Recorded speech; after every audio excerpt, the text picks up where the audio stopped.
of you so much for serving when you did as lone soldiers and for being here tonight and giving of your time. Each of your stories was really amazing to hear, and I'm so thrilled that you all agreed to be here. We do have time now to take questions. So if you have questions for someone specific or for all of them in general, please feel free. I'm just going to stand over here so I'm not blocking anybody. Talk about the language barrier. Some of you spoke Hebrew, some of you didn't. It was difficult. I spoke Hebrew before, and it was very difficult. Like I was borderline fluent, and it was still extremely hard. I came out fluent, but going in was it's I can't. So me and Corey are close. We went in together. I like look at how his Hebrew is now. I'm like, whoa, like his Hebrew is as good, if not better than mine. And my father's Israeli, spoken at home.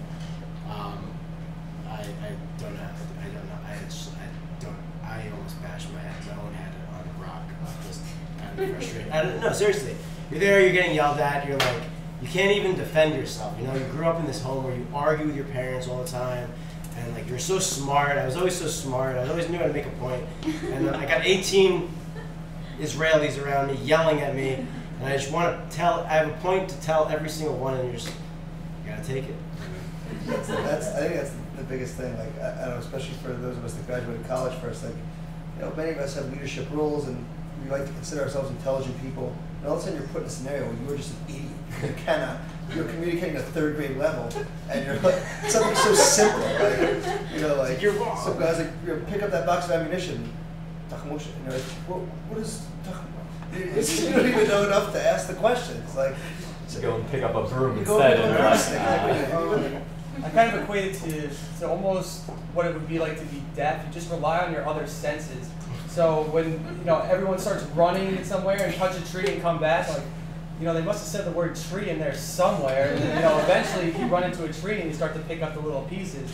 But at the beginning, you're just relying on what you see other people around you doing.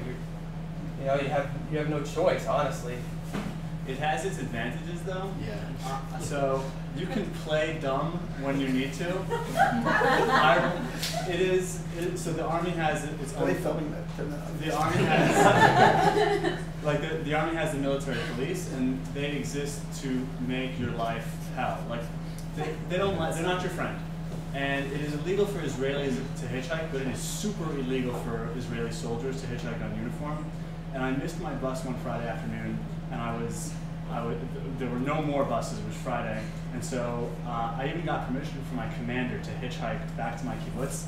And I put my finger out, and literally the first car that passed by was a military police car. They stopped. They got out of the car. They started yelling at me about you're going to get punished, and you're going to go to jail, and we need your ID, and we're going to take your commander, and your commander's going to go to jail. Also, like all of these threats about how they're going to make my life miserable. And my Hebrew was very good. And so after 60 seconds of word vomit of how bad they were going to make my life, I said, I'll say it in Hebrew and I'll translate, but I said, Ani chayal boded, ani yodea katan ivri. Those of you who don't understand, I'm a lone soldier, I speak small Hebrew. I said, I come Israel, donate to Israel. And instead of putting me in jail and giving me a hard time, they gave me a ride to the kibbutz.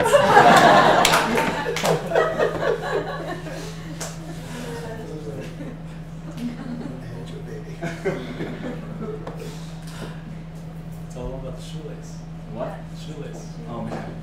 My second day in basic training, I was standing. So you have to stand on line. And you have to stand with your feet together and your hands behind you like this, up straight, waiting for food. And I was waiting for food, and your uniform is a whole project. Like you need to learn how to dress yourself, and one hard part is your shoelaces.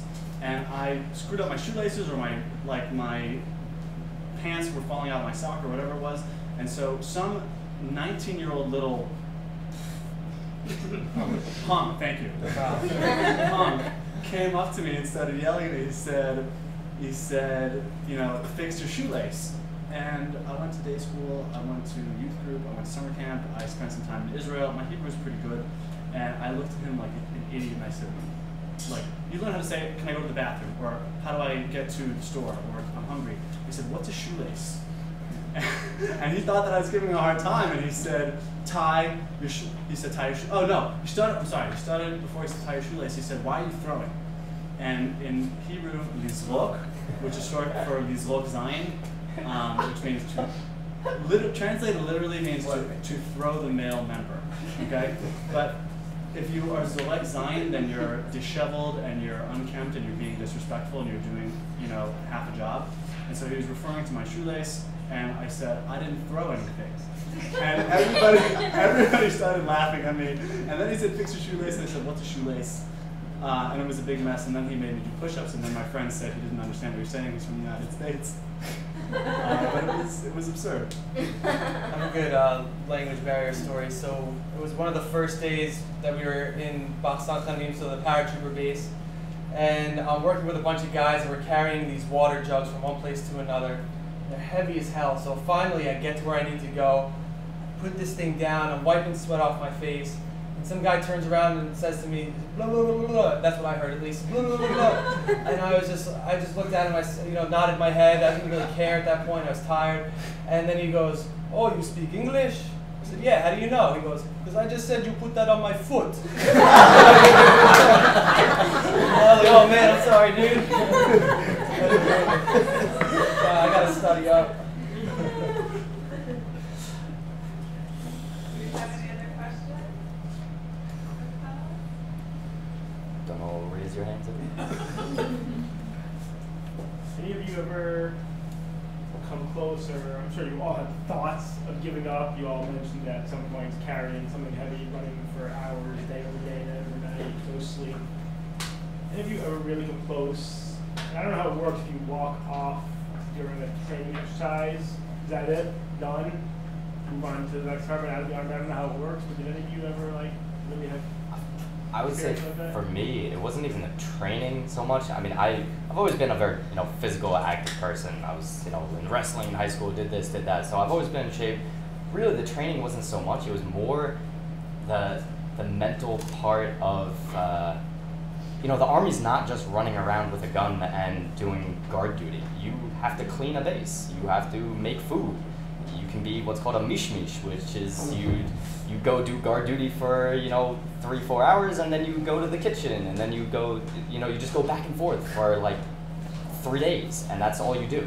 And I just remember that one day, I was fed up. I had half of my my kita, my group, was going off and doing whatever they were doing. I think they were doing some training exercise, and for whatever reason, me and one other kid were selected just to clean up the base for the day.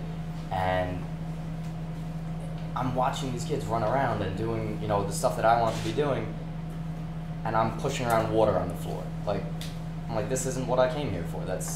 But eventually you realize even that needs to get done, and someone needs to do it, and it sucks, and it's it's not why you join the Army, to clean the floors and to chop vegetables for dinner, but someone's got to do it. So for me, it was that realization, and this really came towards the end of my service. Unfortunately, that realization that someone has to do it. But yeah, I mean, eventually you get over those things, I think. But everyone has, I think, mental breakdowns at some point or another. Everyone at one point or another thinks I'm going to leave. It's not as easy as leaving, but you have to remember the people that are talking to you, trying to get you to stay, were once in your shoes. So they understand where you are mentally. They're never allowed to show it because they're your commander. But they completely understand where you're coming from. They understand how difficult it is, because they're, if they're doing it with you, they're technically doing it the second time around. So everyone's facing these difficulties. It's not as easy as walking away. I mean, the closest that I ever felt to leaving and not doing it anymore is, the Army will pay for you to come home for a month, called the Meyuchedet, where you get a 1 month break. The Army pays for you to come home. And I remember before I got on that plane to go back, the curtain has been pulled back at that point. You know what everything that's going to be expected from you mentally, physically, and it's going to be challenging. And in most cases, you're at a point where you're going from hanging out with your friends at home who are complaining about their 9 to 5 jobs, going back to the front line in a combat area.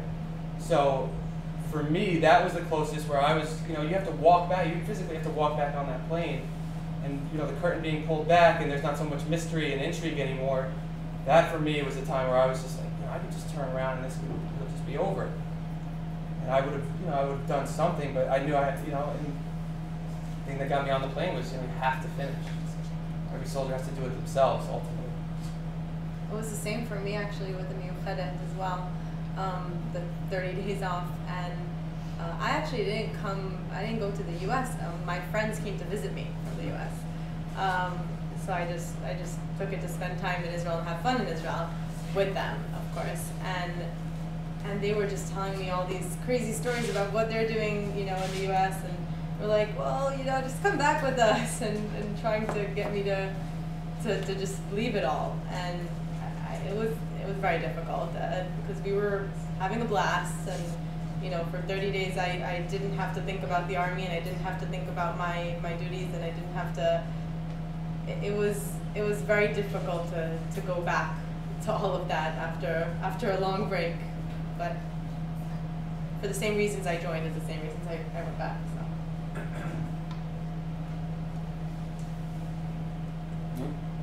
So. I had to, I'm not going to mention any names because many of you may know him, but I had a friend whose mother was less than thrilled that he was in the Army. And she promised him and anyone that could talk him out of the Army a free trip to anywhere in the world for a year. I was on the paratroopers training base, and that train goes by Ben Gurion Airport every Sunday morning. And every Sunday morning when I got to that stop, he'd look at me and go, if you walk off, I'll walk off after you.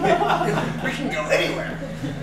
And it was freaking hard sometimes. I mean, you might have been hungover or whatever, and you just wanted to do something fun.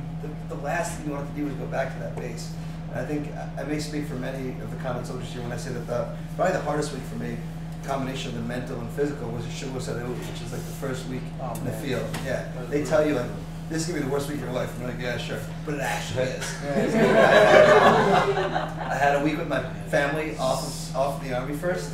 So Daniel, who was my roommate then, was like, who was a year ahead of me in my unit, was like, oh, you go back to that week? I was like, what? He's like, no, I'll talk about it. I'll talk to you after. And literally, like, and I don't know what to say. Like, you don't sleep. Like, you're carrying weights that you've never carried before. And I think many people have spoken to this, which is the physical is hard, but it's more that when you think about the Army, you think about doing cool stuff and maybe like a march with the guys, but you don't think about the mental anguish of being stuck on base for long periods of time. And I guess it said that at the very beginning, the big thing is there's no end in sight. I mean, for a lot of us, that was like a year and a month before we finished training, if all went well. And that's such a long time to think when your day is cut up into seconds and minutes, 2 minutes here, 2 minutes there. Time just takes on a whole new meaning, and it's just longer. Things go slower and things are longer. And so I think Sadut for me was kind of that point where it was just like, when I can't do this for a year and a month, I'll break. Like, how does this work? So it's kind of just getting through each day, and everyone goes through their own personal misery. But, as everyone pointed out, you have an idea in mind that you're going to be this IDF soldier, and everyone's got to get through it. So you do. But it's definitely not easy. Just to continue on that point, when you're talking about how time is just one of those things that you don't have any control over, I think for me at least the greatest part of my experience was the days when we had off. We'd actually, Aaron and I would come back to Jerusalem on a Friday just dead exhausted, and we just have the opportunity to just sit at a table at a restaurant and just eat. For hours. We would just sit because after that week Sadut, we would literally be allowed to eat for 10 minutes. That was it. And we had all this crap we'd have to open up, which took 9.5 minutes. Shoving cold down our faces and tuna for God knows how long. So just the Army, I think the greatest thing I took from it was just don't take anything for granted. Just something as basic as having a Coca-Cola outside, just sitting with no timetable, was just to me something like so special. We would come back on Friday and we'd go to this place in Jerusalem and just sit for just hours, just doing nothing. It was lovely with eating. And staring across and gazing at each other. Your question reminds me of instance in training where we were also in navigations and solo navigation. And we were on Ramoti Zaschal, which is like a pretty high mountain in Israel, and it's the worst weather I've ever experienced in that country. It was so much fog that I couldn't see my hand in front of me. And when you're navigating, you're supposed to locate the craziest things in the field, like this junction between two hills, and then when I get there, I'm supposed to find a rock formation. And so you do this in the middle of the night with no stars, no moon, and that's hard enough as it is. But when it's pouring rain, And No map. and no map, of course, pouring rain, freezing cold, and fog, so I can't see my hand in front of me, and the mud was so thick.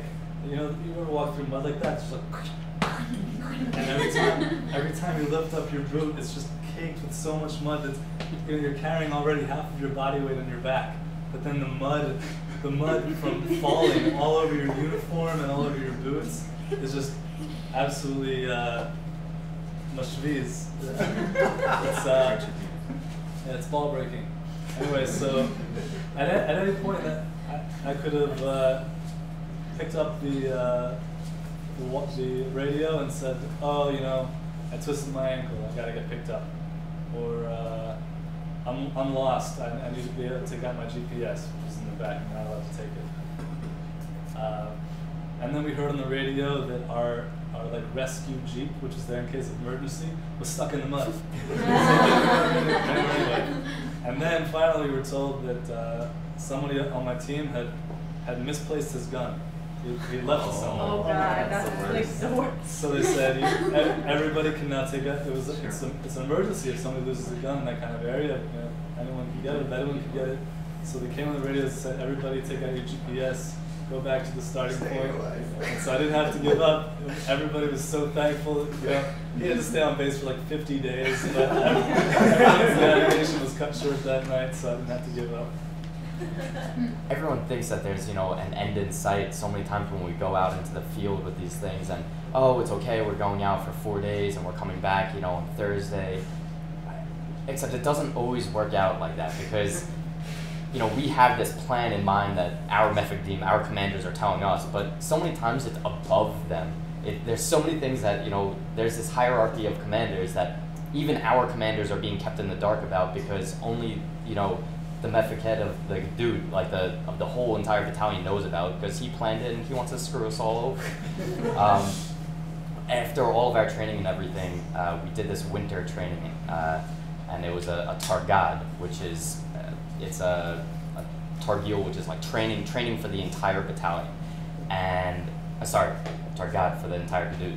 And so all of the 101st Airborne, everyone is out in the field. And it was supposed to be this 4-day long training exercise, and it must have been the same weekend or something, I don't know. We were walking through the night, trudging through mud that was this deep, your foot goes in all the way up to your knee, and you just have to keep on walking. And you know, it seems like every 10 minutes or so, we stop, and they say, okay, sit down, be quiet, whatever. You sit down, and everyone you just see lean back. People pass out, and it's just, you are walking for, you know, hours and hours and hours. You haven't slept in days. You know, you fall asleep, your friend nudges you, wake up, get up, you know, all right, we're going. Same thing happens, you know, 20 minutes later, and you just keep on going like this for days and days and days, and it's raining, and you're like, okay, one more day. All right, one more day. It's raining, you're freezing. When you're trying to sleep, your whole body is just shivering. You feel like you have hypothermia, and keep in mind, this was in the north, so it really was, this was in the north in the winter. It was maybe between 30 to 40 degrees outside. I don't know. One morning it was snowing, so it was definitely cold. I remember that week being so bad, the weather. I was off that week, and I remember saying to Steph every single morning, thank God I'm not in the 101st. He was thank God I'm not John. Yeah, oh, and we were supposed to come home Thursday, and then that was the morning where it was snowing, and we're like, what's going on? Where our buses aren't the buses supposed to come and pick us up? Everyone's freaking out. Then the next day, it's Friday, we're like, the buses don't run on Fridays. Aren't they going to take us home? Aren't we going home? And then we find out that we're spending the entire weekend in the shetach, out in the wild. So that was already 4 days down. We ended up not going home until Monday. We were outside in this freezing cold, shivering for an entire week. And things don't go as planned, but I'm sure that our that top commander, he was just sitting in his nice sufa, his jeep, and just cackling, laughing to himself. Saying this is going exactly as planned. Exactly as planned. But yeah, so things don't always go as planned, and you can never take time for granted. And those times when you just finish that, and then the sun is out, and you go to Shechem, which is like the marketplace, and you just crack open a freezing cold Coca-Cola. And I do not like sweets. I'm not a soda person. I never drink soda, but God, that tastes good. You gotta remember, a lot of the false expectations that we have is because, you think about what the IDF is, it's, 18, 19, 20-year-old kids, really, and everybody together and everybody just wanting it to be over. So it just becomes this gigantic rumor mill, and you just start hearing things, this guy heard from that guy who heard from that guy that we're getting off base this weekend. Oh, that's weird, because I heard from this guy who heard from that guy that we're actually staying on for 21 days. And then all of a sudden you have all these rumors flying around, so you don't know what to believe, so naturally you believe what you really hope is going to happen, and then most of the times that's usually not the case, because, it's just, they don't want you to really be happy, they want to challenge you. So, a lot of the false expectations are just because of just a constant rumor mill that's going on there. I got a story about that. It's actually my friend Jason, who served in Zach's unit. They told him they were getting off base. They put him on the buses. Everyone got on their uniform. They drove around the base 3 times, stopped in front of the place where they lived, and said, "You are home. Welcome." Poor guy. I'm sure you had to do it too, but And then there's this one thing I just gotta say. There's this sound that every combat soldier for the rest of his life hates with a passion. It goes like this. Pshh. That's the sound when you were like asleep and there was warm air blowing in your face, and your dog was in your hands, and you were home, and then you wake up and you realize that you're actually at the starting ground for this exercise or this navigation that you're gonna do all night, and it's just like 0 to 60 and like, all right, 2 minutes off the bus, all the gear's on you, and you're just you're ruined. There's no other way to put it. But I'm sorry about that again. That makes sense. We had one instance. It sort of speaks to your question. We had one instance where the drill was over. And we were told by our commander left in a different jeep, and the Tovatit, which is not even a bus. It's like I don't even know. It's 4 walls of the big white ones that come on the block back. Yeah, it's 4 walls of metal on wheels that has It's a semi-18 wheeler where the back is like made falling to be off. Yeah. And the psh sound is the sound of like the brakes and the stop and the doors opening. And we were told, so our commander left us, and we just finished cleaning up this drill, and the nature of like this period of my time in the Army was you have to be very disciplined. You always have to find work. There's no such thing as idle time. Like if you're finished with one task, you should run to the next task. So much so that you were running to the bathroom and then running to food and then running back to the shed and then running between this place and that place because there was enough work for you to save time, and if you did it quickly, then you were saving time. So, we were used to being on a schedule, and then we were supposed to have this bus come take us, and the bus never came, and we didn't have cell phones. We didn't have a radio either, because this is at the beginning of the Army when you're not allowed to have radios. And we packed up all our gear. We were waiting at the bottom of the trail, at the bottom of the hill for this thing to come, and it never came. And we had run all night, up and down this hill, over and over, doing Talgilei Chir, conquering like cardboard men with balloons attached to them, running up the hill, shooting at them, and then sort of that was a lot of our lives at the beginning. And when it was over, we were exhausted, and all we wanted to do was pack up the bus, sit down and sleep for the 15 minutes from the hill to the base, and the bus didn't come. And we stood there, and we had a debate about whether or not we were allowed to sit down because we were so used to working. And so we stood there for 45 minutes, and we concluded after 20 minutes that we weren't allowed to sit down. One kid sat down, and everyone gave him a hard time afterwards, so he stood back up, and we stood there literally for 45 minutes waiting. And we felt uncomfortable sitting because that was leisure, and you weren't allowed to have that. It was strange. Like, who wouldn't sit down now? Well, it's funny. It's a funny story. I know the area he was in, and I was doing it literally a year later, and I'm with my best friend and my team. It's late at night. Like something happened, and I'm gonna bring it back full circle. Even though this story is just I want to tell it. I'm sitting down with him, and I go to him. I go, "Hey, Ty, when was the last time you can remember sitting down?" Because it was you lie down in bed for like the 2 or 3 hours a night, and then you're up running around 2 weeks. We didn't sit down once, so it's just it brings it back home that you just never get. It's like a whole different thing. And when it comes to like that part about giving up and when you want to give in and it to end. It's like, yeah, of course it crosses your mind every waking moment. But especially as a lone soldier, it's extra hard. I remember one time I was in guard duty and I was sitting with this guy who was a refugee from Africa, and I'm talking to him, and in some ways it was like, it's so ass backwards, but I was like, you are more advantaged than I am right now, because I was pampered, you know. It was easy. I went to restaurants, I did all this like nice stuff in New York, and he was used to it being rough. But the point is that I was in this area where you couldn't sit down for weeks, and sitting down was a leisure, and you know, you want to give up, like seriously, like you're kind of half praying for an injury just to get you out. And the point is that like you're so invested, you know, you've already, you know, foregone, like you put your family through the whole decision that you went through.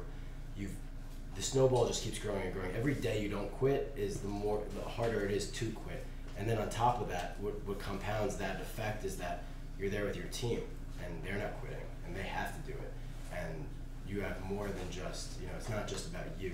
You're a symbol to them that why it's worth it to be there. So I think it's like it's good. It's like in a good way. It's kind of like a positive loop. That the further deep you go, the more you want to quit. But the further deep you go, the bigger the cost of quitting is.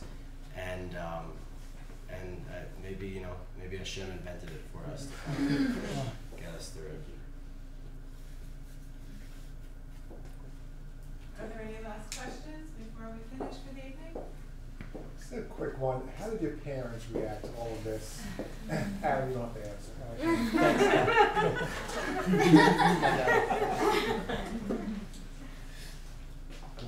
Well, for me, they raised me to love Israel, and no parent wants their kid to put themselves in harm's way, but they certainly, you know, like I said, they understood. I told my dad first, and I told him in college, 3 years before I went, that this is what I wanted to do, and he said, well, why don't we see what happens when you finish college, hoping that it would go away. But when I told him that it wasn't going away, he had a rather logical response to it, which is, you know, I don't want you to go. I think there's better ways for you to serve the Jewish people, but if this is what you feel like you have to do, we raised you to love Israel, and we stand by you. And then he got my mom on board. My dad was in the 6-Day War and Yom Kippur War, so I think I kind of grew up always knowing that I would also be a soldier.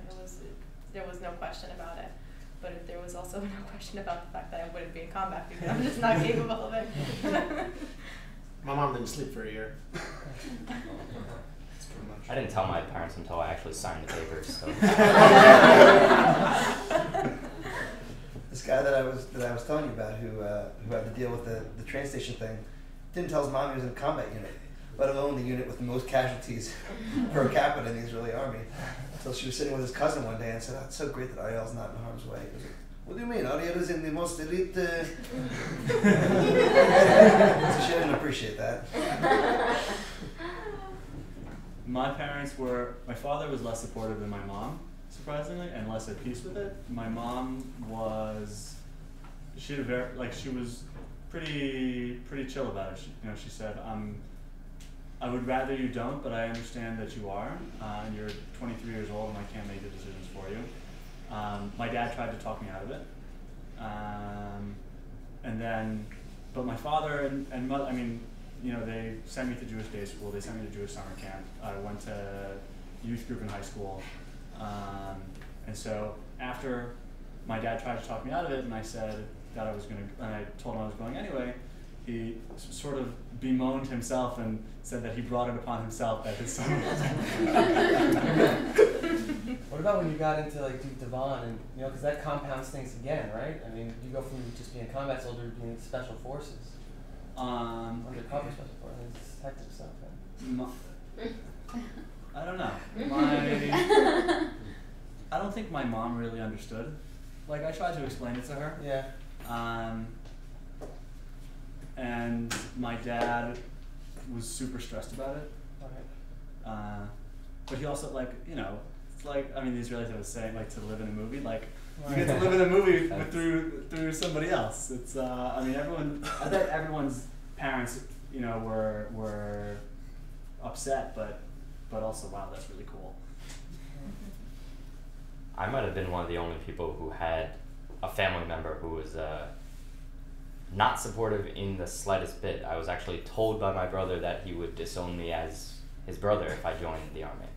Thankfully he didn't, and he's actually had a little bit of a change of heart, but my brother obviously grew up in the same family as me. Went to school at Brandeis University, as a lot of people know, it's a pretty Jewish university, but he happened to go to school at the same time, if anyone knows, Adam Shapiro, who is one of the founders of the BDS movement. And so he got sort of, I guess, influenced by that a little bit. And it was a pretty tough conversation. This was a couple weeks before I was supposed to be showing up for the Army, and I tell my brother, and he was like, "You can't do this, you know, you're not my brother anymore. If you do this, you don't understand, you know, what goes on and whatever." And I told him, "No, you're the one that doesn't understand, and you've been, you know, blinded by these people that are talking to you." I knew who these people were that you know, were sort of friends / more so acquaintances, but that was, I think, one of the toughest moments. Not telling my parents, you know, after I signed the papers and everything, but like having someone in your own family just tell you you're not part of the family anymore if you do this. So that was like, and I still did it, but I mean, nothing was going to stop me at that point. I had made up my mind, and as people who know me, I can be a little bit hard-headed at times. So yeah, thankfully, you know, my brothers, I think, come a little full circle, especially with my Jewish grandmother yelling at him a little bit. But yeah, so Grandma Shirley laid the smack down. So I'd like to point out to each of you that, and we are so appreciative of you all being here tonight, and by each of your seats there are our Plant Israel at Home flower seeds, Israeli wildflower seeds, so you can continue to grow your love for Israel in your homes. And for us in Israel Forever, it's evenings like this that really demonstrate the essence of connecting ourselves as Jews to the land of Israel. So we really are thrilled that each of you are here, and we hope that you continue to volunteer to speak for us and to come to our programs. And before you head out tonight, we hope that each of you will write a postcard. We have several up here and pens. If you would like to write a postcard to a currently serving lone soldier, we will get them to Israel to be distributed. So thank you all. Thank you for coming, and thank you for speaking.